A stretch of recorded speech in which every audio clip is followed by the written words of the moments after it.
Some roads aren't marked on maps because they were never meant to be found. And sometimes, the worst mistake you can make isn't getting lost, it's being remembered by the wrong place.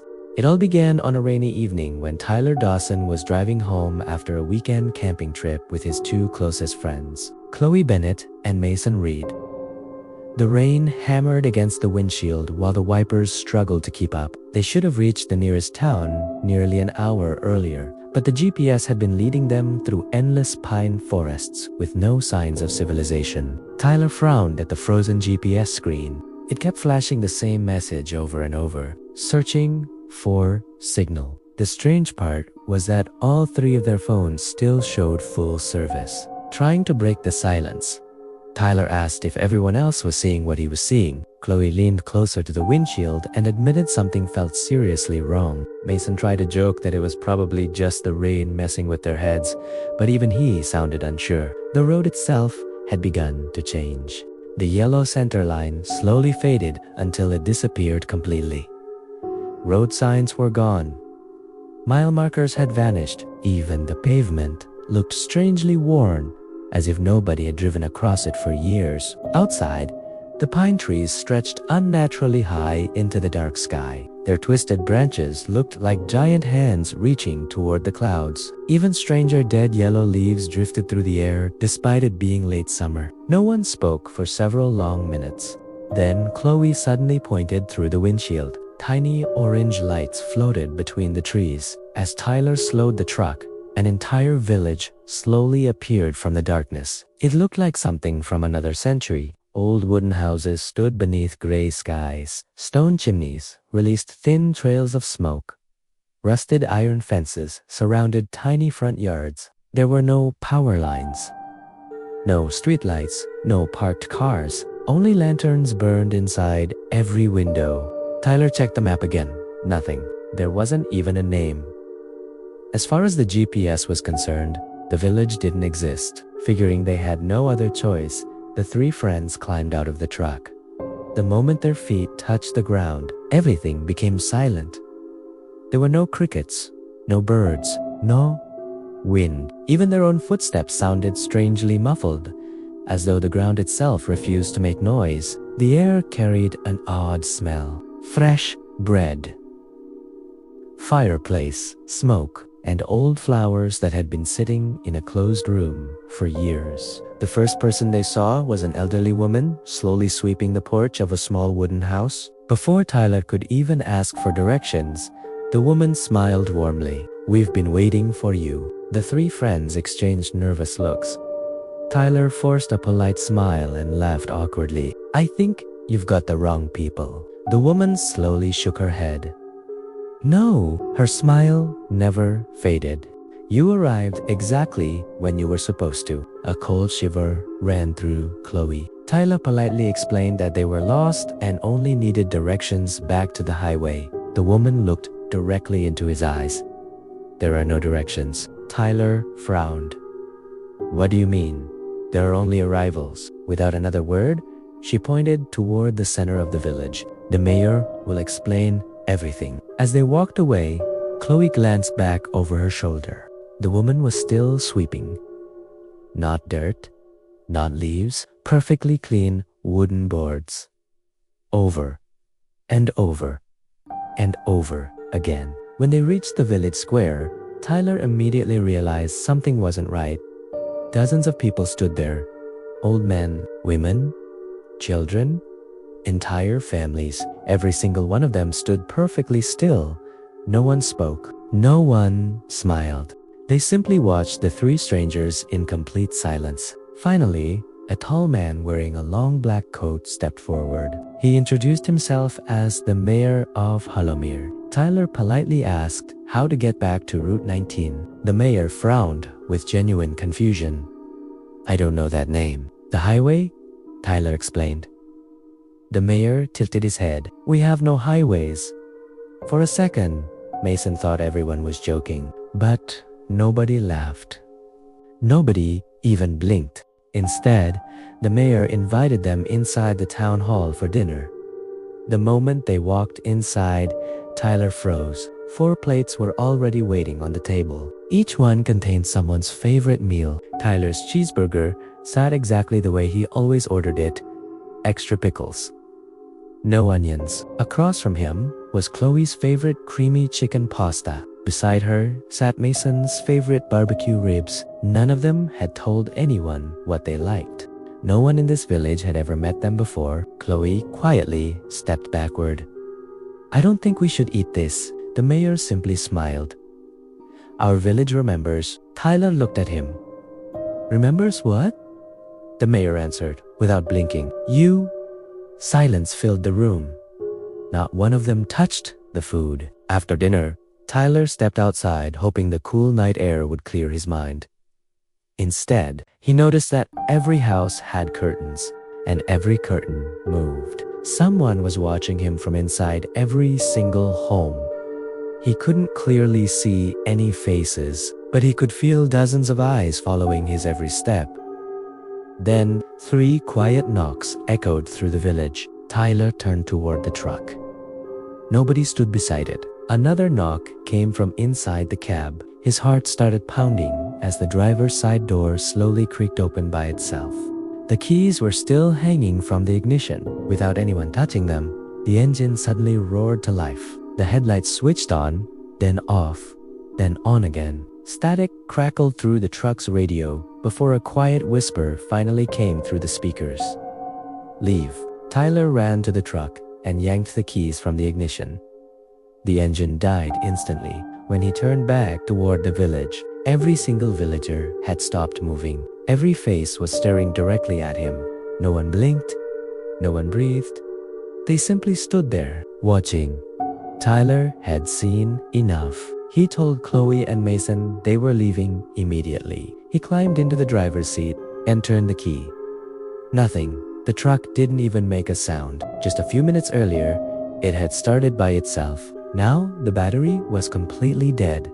"It can't be dead," Tyler whispered. "It was just running." From the porch of the town hall, the mayor calmly smiled. "It always happens." Tyler looked at him. "What always happens the first night?" There was no fear in the mayor's voice, only certainty, realizing they had no choice. The 3 friends reluctantly agreed to spend the night in a small guest house the villagers had prepared for them. Tyler barely slept. Just after midnight, he heard someone whispering outside his window. At first, he thought it was Chloe trying to scare him. Then he recognized the voice. It sounded exactly like his mother. She had died 3 years earlier. The voice called his name again. Soft, gentle, almost comforting. Unable to stop himself, Tyler slowly walked toward the window. Outside stood a woman wearing a long gray coat. For one impossible moment, he truly believed it was his mother. "Mom?" The woman slowly lifted her head. It wasn't her. She had no eyes, only endless black holes where they should have been. Then she smiled. The smile stretched far wider than any human mouth ever could. Tyler stumbled backward in horror. The figure disappeared instantly.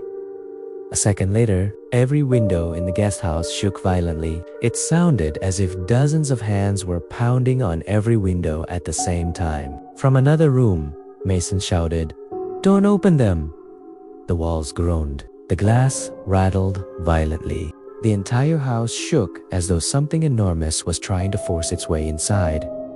Then, without warning, everything stopped. Complete silence returned. And somehow, the silence felt even worse. Morning arrived as if nothing had happened. Sunlight filled the village. Children played in the streets. Fresh bread baked inside the houses. For a moment, everything looked completely normal. Until Chloe noticed something. The truck. Tyler rushed outside. It was gone. Not stolen. Not hidden. Gone. There were no tire tracks. No broken branches. No signs that it had ever been there. It was as though the truck had never existed. Tyler ran through the village until he found the mayor standing in the town square. "Where's our truck?" The mayor looked at him calmly. "It left." Tyler stared in disbelief. By itself? Yeah, that's impossible. The mayor smiled. So, is arriving here? Realizing no one would help them, the three friends searched the edge of the village for another way out. Behind the old church, they found a small cemetery, rows upon rows of wooden grave markers stretched across the hillside. Some looked ancient, others looked brand new. As they walked farther in, Mason suddenly stopped. His face drained of color. At the end of the final row stood for freshly planted wooden markers. 3 already had names carved into them. Tyler Dawson, Chloe Bennett, Mason Reed. The 4th marker had no name, only one word: forgotten. The wind suddenly began blowing for the first time since they had arrived. Then, every church bell in Hollowmere rang at once. The sound echoed across the valley like a warning. Slowly, the villagers turned toward the cemetery. One by one, they began walking in the same direction. Not running, not speaking. Simply walking. Every single one of them wore the same empty smile. Tyler's heart pounded. He grabbed Chloe's arm. Run. The 3 friends bolted toward the forest. They expected to hear footsteps chasing them, but there was nothing, only silence. When Tyler finally looked back, the village was gone. The church had disappeared.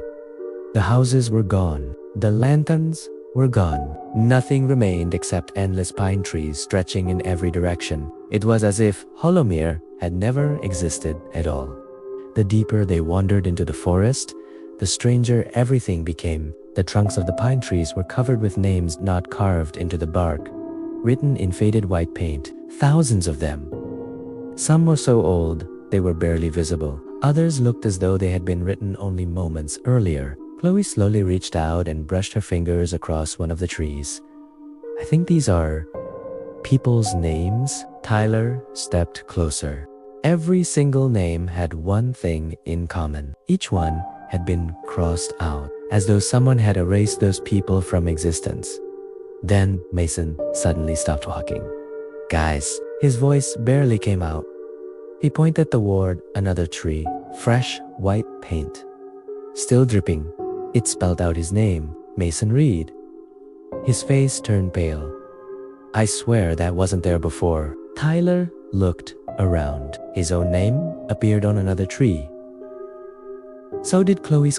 The forest wasn't just watching them, it was remembering them. They kept walking until, hours later, they stumbled across an abandoned ranger station hidden beneath thick vines. The roof had partially collapsed. The windows were shattered. Everything inside was covered with dust. An old emergency radio sat on a desk near the wall. Tyler slowly turned the handle. At first, nothing but static. Then a weak voice suddenly came through. If anyone hears this, the 3 friends froze. Do not trust Hollowmere. Static interrupted the message. Then the voice returned. If they learn your name, they'll keep it. More static. Write your name every hour. If you forget it, you're already. The transmission suddenly died.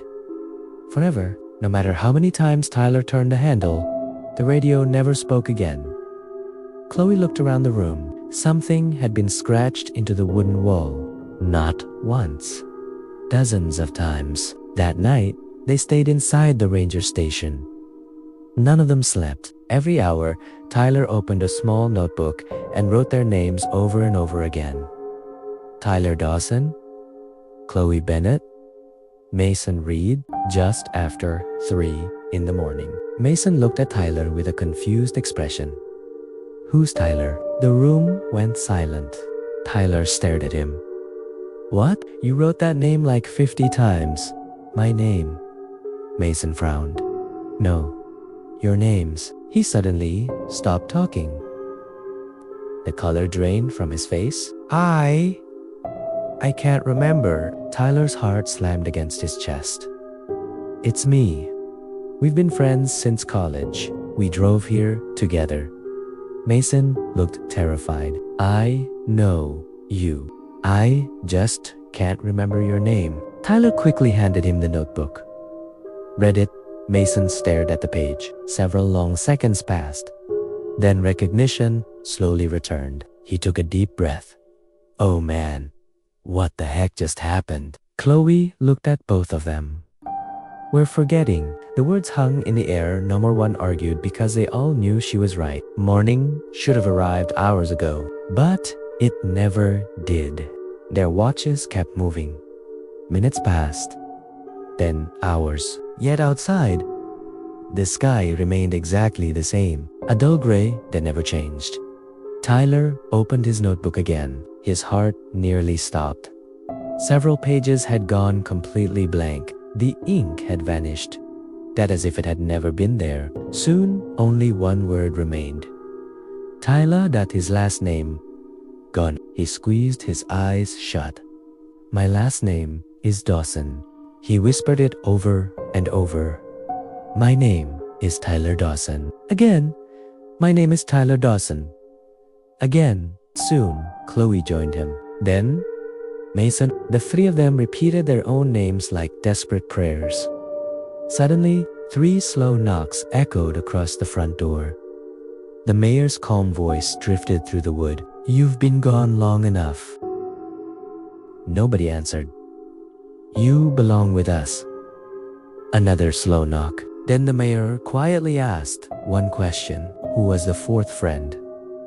The room fell completely silent. Tyler frowned. 4th friend, there had only been 3 of them. Hadn't there? Chloe suddenly grabbed her head. Oh my God, there was someone else. Mason's breathing became shaky. I remember him, but I can't remember his name. Tyler searched every corner of his memory. Nothing. It was gone. Completely gone. Outside, the mayor smiled. You see, the village is patient. Tyler slowly looked around the ranger station, searching for anything that might help them. Then, he noticed an old Polaroid camera sitting on a dusty shelf. He picked it up. Inside, there was one photograph. Tyler carefully pulled it out. It showed 4 friends standing beside their truck. Just before entering Hollowmere, there was Tyler. There was Chloe. There was Mason. And standing beside them was another young man with blonde hair, smiling with one arm around Mason's shoulder. The face looked familiar. Painfully familiar. Mason grabbed the photograph with shaking hands. I know him. His voice cracked. I know him, but I can't remember his name. The 3 friends stared at the picture in complete silence. Then something impossible happened. The stranger's face slowly began fading, little by little. His body disappeared from the photograph. Within seconds, only 3 people remained. The empty space where he had been standing was still there. Tyler suddenly understood. The village isn't just erasing memories. It's rewriting reality. For a moment, nobody spoke. Then Chloe looked at Tyler. So how do we stop it? Tyler thought back to the cemetery. The wooden grave markers. The empty marker labeled forgotten. Then it finally clicked. The names. Chloe frowned. What about them? The graves are keeping everyone here. Tyler looked toward the forest. If we destroy the names, maybe everyone goes free. It was the only idea they had. Without wasting another second, the 3 friends ran back toward where Hollowmere had once stood. But this time, the forest fought back. Roots burst from the ground beneath their feet. Low branches twisted across the trail. Massive tree trunks seemed to shift into their path. It was as if the forest itself didn't want them to reach the village or leave it. By the time Hollowmere appeared again, the sky had somehow become even darker. Every villager stood waiting, perfectly still, perfectly silent. The mayor stepped forward with the same calm smile. You remembered the way? Tyler ignored him. He sprinted straight toward the cemetery. The villagers didn't chase them, they simply watched, almost as if they already knew how this would end. An old shovel leaned against the side of the church. Mason grabbed it and started digging around the nearest grave marker. The wood finally loosened. He pulled with all his strength. The marker came free. The instant it hit the ground, a deafening scream echoed across Hollowmere. Every lantern shattered, windows exploded. The smiling expressions vanished from every villager's face. For the first time, one old man blinked. He looked around in confusion. Where am I? Tyler grabbed another marker and ripped it from the ground. Another scream echoed through the village. A woman suddenly collapsed to her knees, crying. Another marker fell. Another villager disappeared into drifting gray ash. The village itself began falling apart. The church cracked down the middle. The roads split open beneath their feet. The church bell rang wildly without stopping. The mayor finally lost his smile. No, he rushed toward them. His face began cracking like dried paint. Dark lines spread across his skin. His eyes became endless black pits. His mouth stretched wider and wider until it no longer looked human. You don't understand, he screamed. You don't remember what waits outside? You belong here. Tyler ignored him. He ripped another grave marker from the ground. The mayor let out a horrifying, inhuman scream. His body crumbled into black dust that scattered into the wind. One by one, the remaining villagers looked at Tyler, Chloe, and Mason. For the first time, their smiles were gone. Several quietly whispered, "Thank you." Then they faded away forever. The church collapsed behind them. The cemetery split apart. Every house in Hollowmere dissolved into gray ash that drifted across the forest. Then, for the first time since they had arrived, the wind returned. Real wind. Birds began singing. Sunlight finally broke through the clouds. Less than an hour later, the three friends stumbled out of the forest and found a real highway. A state trooper stopped beside them. You folks okay? Tyler nodded weakly. I think so. The trooper looked at them with concern. You've been reported missing for 8 days. The three friends stared at one another. 8 days. To them, it had only been one night. Months past life slowly returned to normal.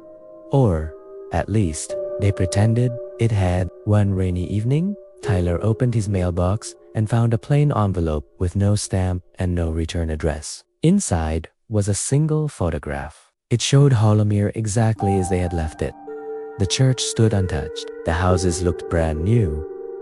Lanterns glowed warmly in every window. The villagers smiled at the camera. Standing in the very front were Tyler, Chloe, and Mason.